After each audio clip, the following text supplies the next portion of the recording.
everyone. Welcome to the JEMS Report. My name is Jeff Frankel, and I am the managing editor of JEMS. Today, we're talking about how drones play an important role in EMS and where we're going in the future with it. Joining me today is Ryan Walsh, the CEO and founder of Valqari. Hey, Ryan, how are you? Doing well. Thanks so much for having me, Jeff. Oh, great. Anytime. All right, so I guess let's get right into it. Tell me a little bit about yourself, your company, and how drones are revolutionizing hospital medicine. Yeah, so I first was exposed to drones pretty much at the beginning of my career. I started off in special operations with the 75th Ranger Regiment and doing a number of tours overseas. I started to realize logistics was an issue for just special operations behind enemy lines. But then having gotten out of the military, realized through starting a number of small businesses and a number of different experiences that logistics were going to impact no matter where in my career I was, right? And I was seeing the same problems from a small business owner to a special operations ranger, right? And so that really got me thinking down this path. But what I realized maybe about 12, 13 years ago was drones were going to be the solution to this. And so started working on the technology back in 2013 and filed a number of patents. We got granted around 2017, and that's when we formed Valqari to begin operationalizing the technology. We built a number of prototypes, tested a lot, and we realized pretty quickly through all of that medical and healthcare was going to be probably the biggest use case, especially initially for drones, just due to the high criticality, low volume that comes with a lot of these medical and pharmaceutical deliveries. And so that's really where we put a lot of our focus. And so 2024 especially was a big pivot year for Valqari, where we really heavily focused on providing point-to-point autonomous drone deliveries for Northwestern Medicine, Governor State, and a few others. And that's really when we perfected the press a button and the drone's going to do the rest of the work. And so now what Valqari offers is we put our landing stations like the one you see over my shoulder for those of you guys that are watching. Put those at strategic locations around the hospital, and then a drone will be able to come and pick up the package right out of there, whether it's blood, sample, treatments, different medical equipment or devices, and move it around the hospital in real time. And so we're very excited about that and looking to the next steps as we expand that. Cool, that's very interesting.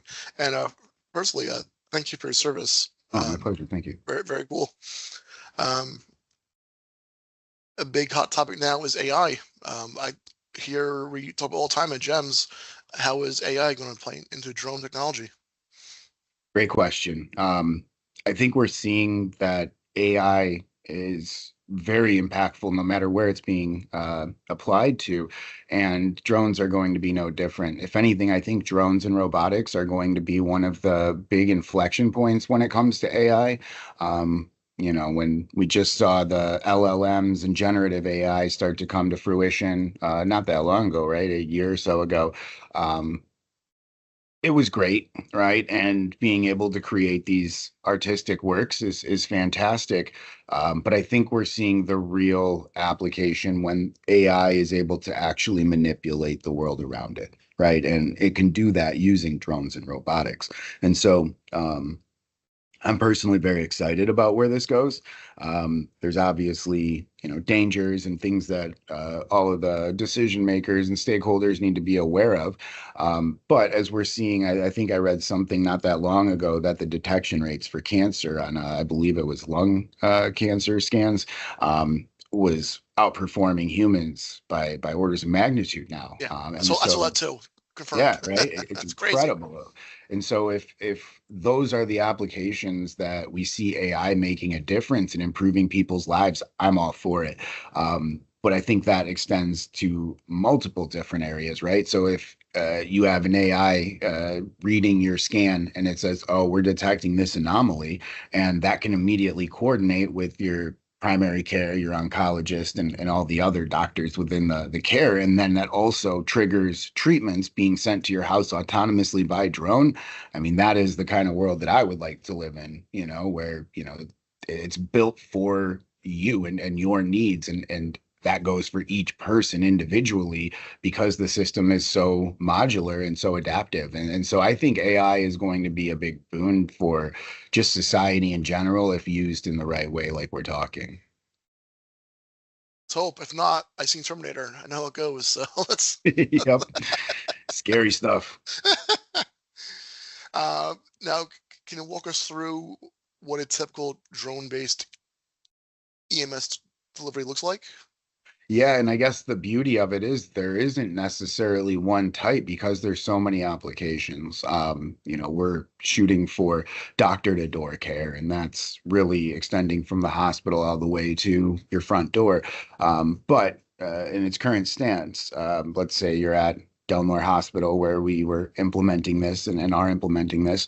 Um, a nurse would have a patient and take a blood sample, for instance.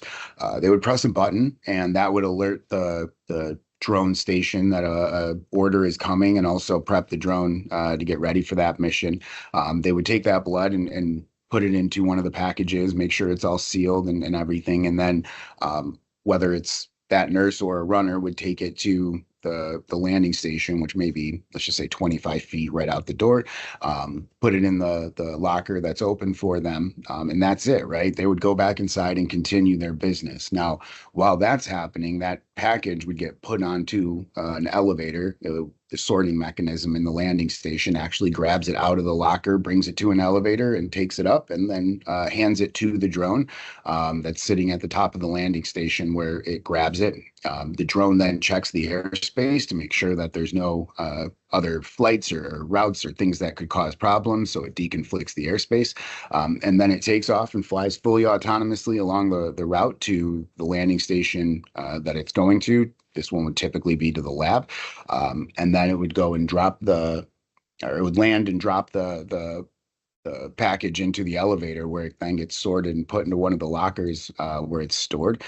Notifications are sent to the people on the lab side, hey, come get your package. And then somebody would come and grab it and take it and provide the testing. And so before, where that would take up to 90 minutes at times where they were waiting on the next courier pickup, we were able to get that leg of the process down to 4 minutes, which was a huge, huge improvement.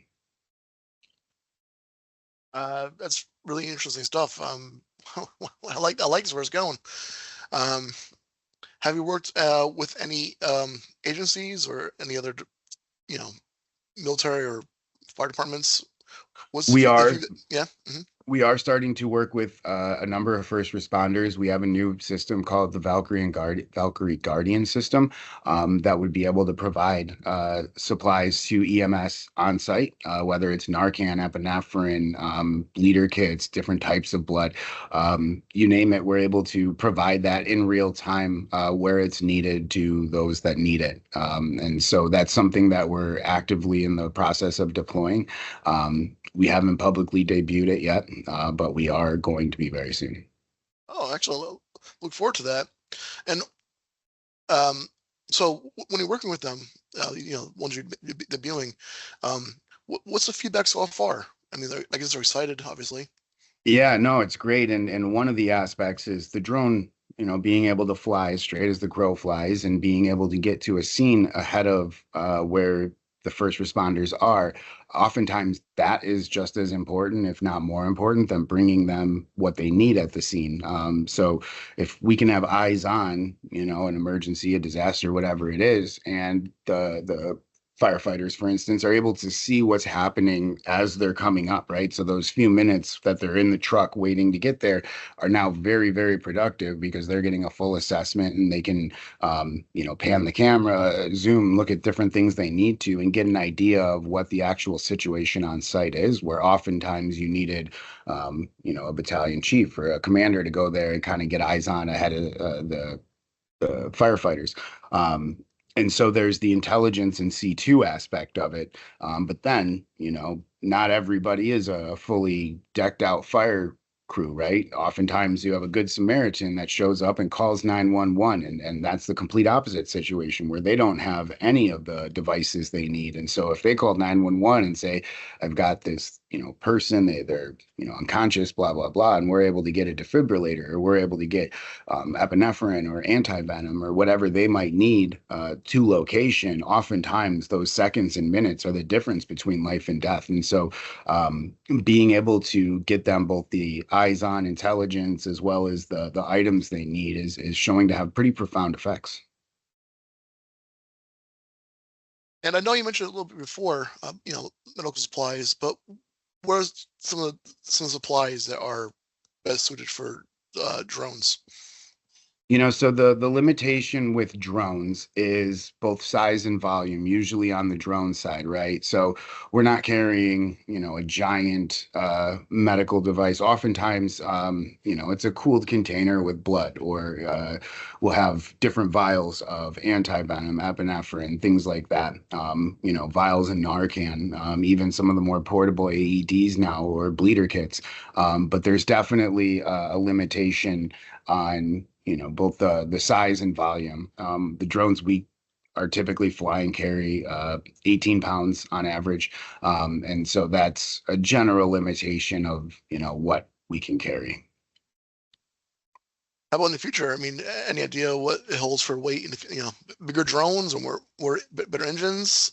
Well, so it's not a matter of weight per se, it's regulation. So Okay. currently the FAA allows for the drone and payload not to exceed 55 pounds, right? And so that typically means if you're carrying, like in our case, 18 pounds, you'll have like a 35-pound drone, and still, you're coming in just under that. Now, if you have larger payloads, larger volumes, you definitely need a larger drone. And drone technology is relatively predictable in its scaling, right? I mean, you just need a bigger drone with bigger motors and more batteries. And so that's just a matter of the regulations. There's rumors that 55 pounds could double with some of the new regulations coming out. But currently anything over 55 pounds requires a Part 333 exemption, which is a much bigger lift when it comes to FAA certification. But yeah, there's not really a limitation physically or scientifically speaking that would prevent us from carrying much bigger. A great follow-up to this. What's the process getting approved for information agency to get approved for the drones?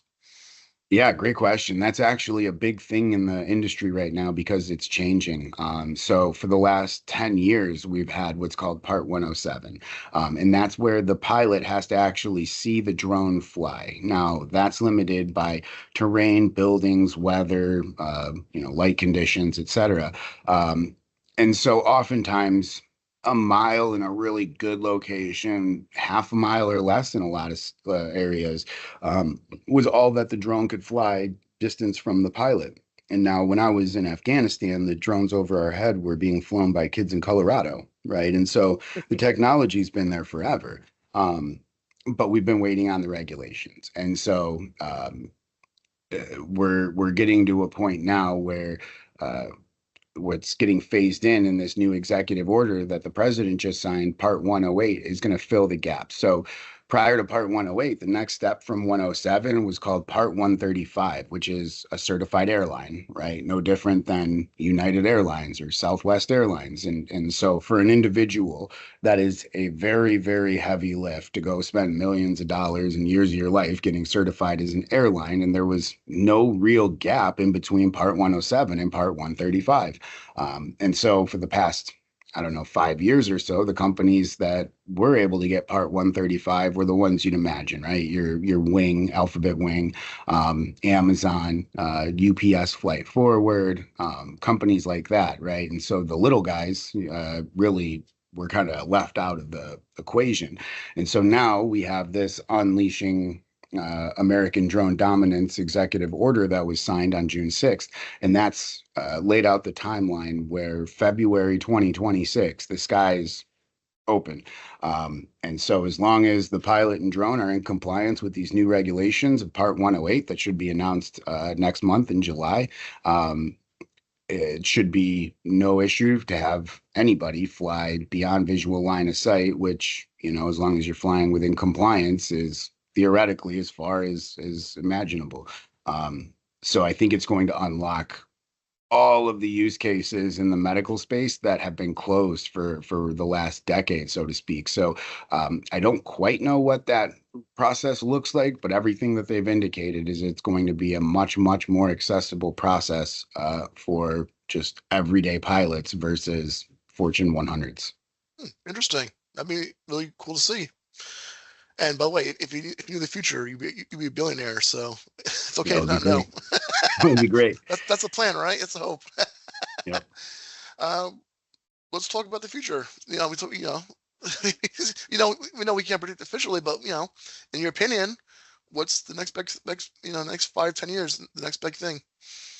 Yeah, I think as we see these regulations change and drones really proliferate into the mainstream over the coming, I would say, 36 months, it's going to become much more common, right? And at first, we're going to see it used for high criticality, low volume type deliveries, medical, things like that. But I think very, very quickly, I would imagine by mid 27, we're going to see pretty regular deliveries of convenience items, right? Food, Uber Eats types deliveries, Grubhub type, DoorDash.